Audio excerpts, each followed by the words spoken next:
Welcome to the first vlog of 2012. We're shooting part 2 of The Hobbit today. I'm here in Lake Town, but I can't show you anything. I can't show you the amazing set that's over there and the incredible thing that's over there because you're not allowed to see that till 2013.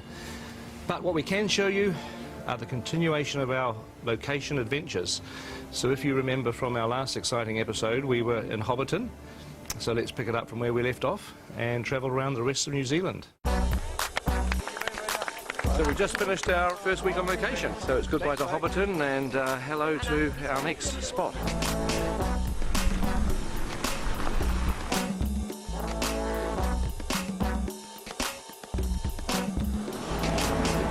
Here is the weather. In Pew Pew today, it has, of course, been raining. Yeah, welcome to Denise Bluffs, people. We've brought the weather with us, which is great. We don't have the umbrellas in the movie, by the way, just in case you're wondering. No, obviously the colours clash. What's kind of weird is you're on the sets in the studio and they look so real, but you come out on location, this almost looks fake because you think this can't exist. It's just weird. It's not weird, it's a trick. It's a trick. It's a trick, It's mind games. Done with mirrors. It's a very nice environment. Some nice stuff up in there. Just going to be a bit lumpy getting stuff around and building stuff on rocks and bits and pieces, but be nice. Good location. I'm just worried about the dinosaurs.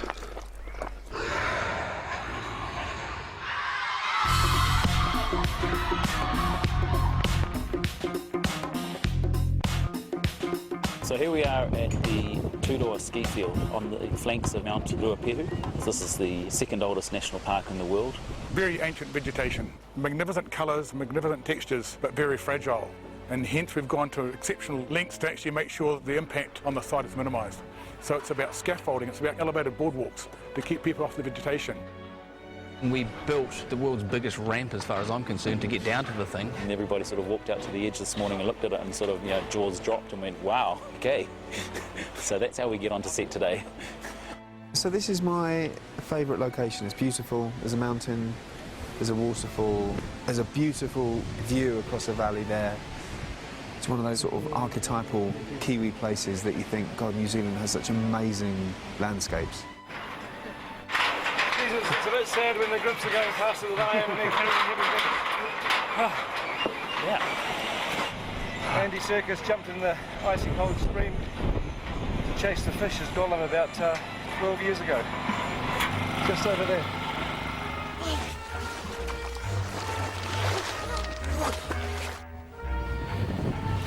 So, welcome to first day on location with second unit. I've spent quite a lot of the last few weeks in a chopper because a lot of our stuff was aerial coverage. We'd take off and choose our line and choose the way that we were going to shoot it and how we were going to reveal the landscapes. So we're using the space cam on all the aerial stuff on this show. This particular rig is set up for 3D. There's a chopper behind me, isn't there? The bonuses of being on second unit is that we do a lot of locations that are too tricky or time-consuming for main unit to go to, so a lot of our locations were helicopter-only access, so we got very, very good at loading in and out of choppers.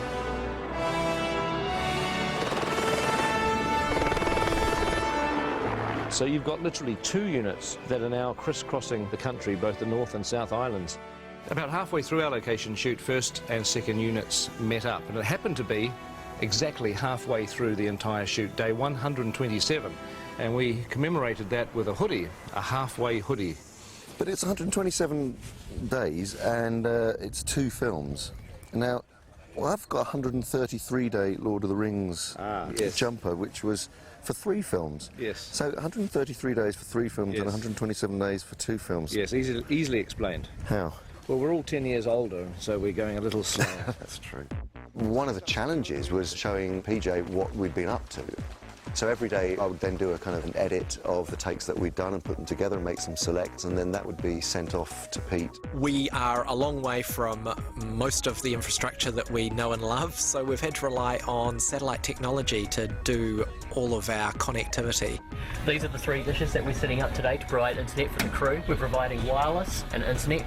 We've also got a separate setup that's up at the director's tent that's beaming in footage from second unit that basically takes the feed that's coming in from the cameras, compresses it, sends it over the internet all the way through down to Peter's tent. So far we've probably used about 6 kilometres of cable on the job.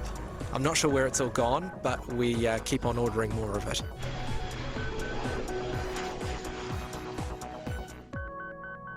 Strathtyre, Central Otago. So this is a location where you can literally shoot 360 degrees every direction. Had some incredible skies, what we'd call close encounters of the third kind skies. And where our skies are a little boring, because we've shot over 3 days, we'll probably replace them with these cool skies. I'd love to do that, get some real mood into it. One of the days of shooting on this location was actually up on the hill at something called the Rock and Pillar Range. If you just look over there, that's pretty much that distant ridgeline between those 2 rocks. That's what they call the Rock and Pillars, where we had to have 10 helicopters ferrying crew, cast and equipment up the mountain. This is Adam Brown's first helicopter ride. Oh my gosh. Are you so excited? I'm well excited. You should be.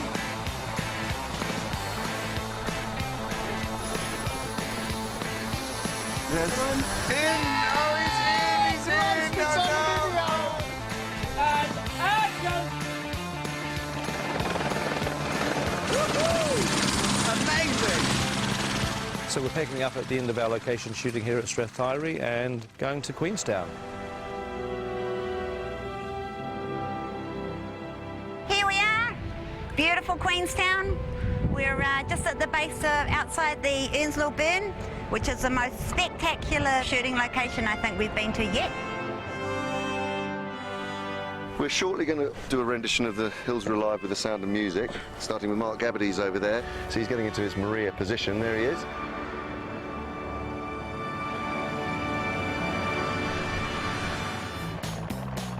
It's snow. That feet was a bad choice.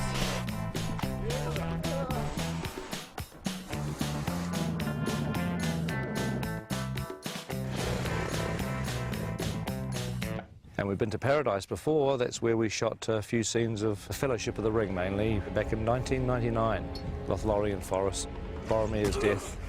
The great thing about this job, you get to see beautiful, beautiful places like this. So you don't have to feel sorry for our actors that are leaving home for 7.5 weeks. We're very, very well looked after. The catering on this movie has been sensational. The numbers we were doing on location were between 300 and 400 until we got to Twizel. Then we were doing 570, 580 because we had quite a few extras there as well. We cook 100 at least kilos of meat every day. One of the guys worked out that we'd been through a ton of oranges already.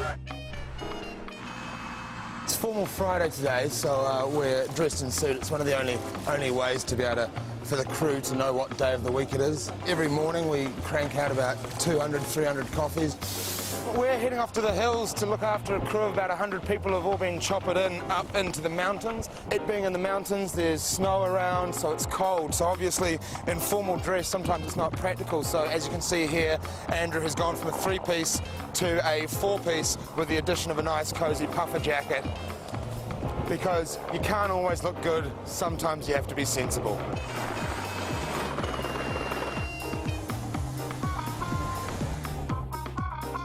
Sometimes you take for granted the scenery of the country where you live, so to come out on the road is really amazing.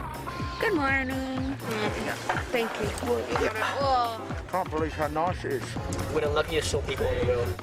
We're among the luckiest people. I think it comes into people, not even height restricted. New Zealand looking at its spectacular best, and a lot of very happy actors cavorting around in front of it.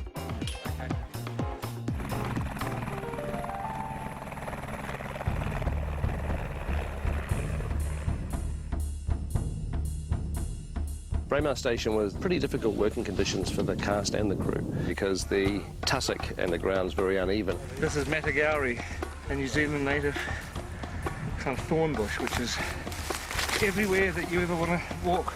You can't just parade through the tussocks and the rocks and the pebbles without looking. You suddenly realise that being out of doors in Middle-earth can be a difficult business, particularly when there's a pack of forks or wargs. Dances with wargs. Heavenly wargs. The boy who cried warg. Aliens versus wargs. I was a teenage warg. Enormous amount of running. Scene 88, I think, is actually going to be a third film. It'll be coming out between the first and the second. It's actually, for the most part, it's easier working inside a studio. But of course, you know, the studio doesn't have the incredible vistas, and that's what we were there for. 8 kilometres from Mount Cook, surrounded by the guys behind me. Unbelievable.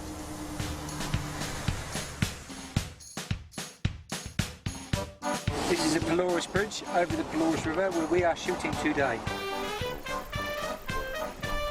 I think my favourite day on set, unquestionably, was floating down the Pelorus River in barrels. Finally going to put our dwarves in barrels. It actually looks like fun. I'd do it myself if I wasn't busy doing other things. Oh my God! Today we're swinging over the river. We've got some dwarves coming down in barrels. Keep going, everybody. That's good. Yeah!